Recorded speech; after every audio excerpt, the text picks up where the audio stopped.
Prince William says he couldn't look his 3 children in the eye if tigers, rhinos and elephants become extinct in their lifetime in an emotional speech against the illegal wildlife trade.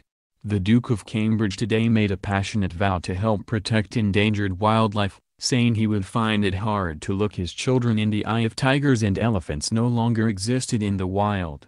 Speaking at the Illegal Wildlife Trade Conference in Battersea, London, Prince William has told political leaders, businesses and conservation groups that he was deeply pained at the idea that such animals might not survive on our watch. The father of 3, looking ready for business in a sharp navy suit with burgundy tie, added that he was determined his own children, George, 5, Charlotte, 3 and Louis, 5 months, and his grandchildren, should be able to see wildlife in their natural home. Last night, Prince William was supported by his brother Harry at a reception for his wildlife task force in London. The royal brothers were at St. James' Palace to officially open the 2018 Illegal Wildlife Trade Conference, which William has taken on in a bid to help end the illegal trade in wildlife products.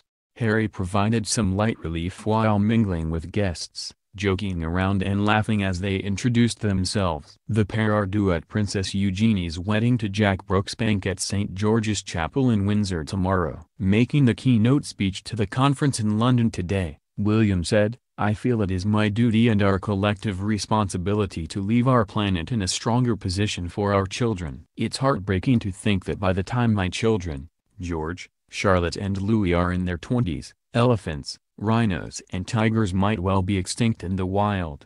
I for one am not willing to look my children in the eye and say we were the generation that let this happen on our watch." William also joked that some of rhinos he saw on a recent trip to Africa are so threatened they have more bodyguards than I do. William also told the conference that the illegal wildlife trade which threatens species is an economic crime. Wanting to protect nature is not just an emotional issue, it makes economic sense, he told delegates. He explained, caring about the environment, our air, water, land and animals, is motivated by something that is simple and universal.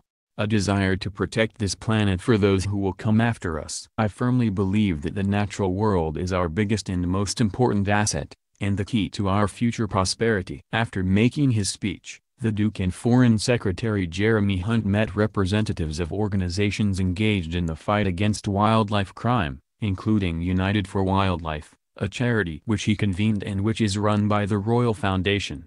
Opening the conference, Mr. Hunt said wildlife such as elephants and tigers had seen numbers plummet in recent decades. While the $26 billion a year illegal wildlife trade was not the sole cause of animals disappearing, everyone suffered from its effects, he said.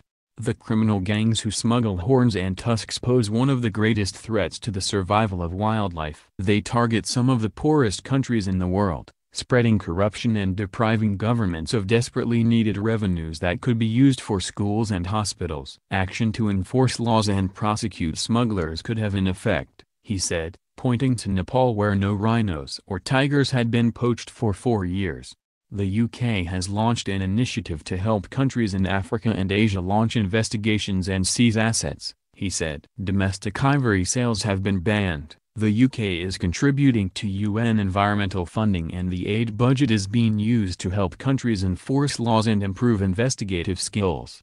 And he said, "My aim is for Britain to do everything possible to protect wild animals for the sake of our grandchildren. If we failed to act, quite simply we would never be forgiven."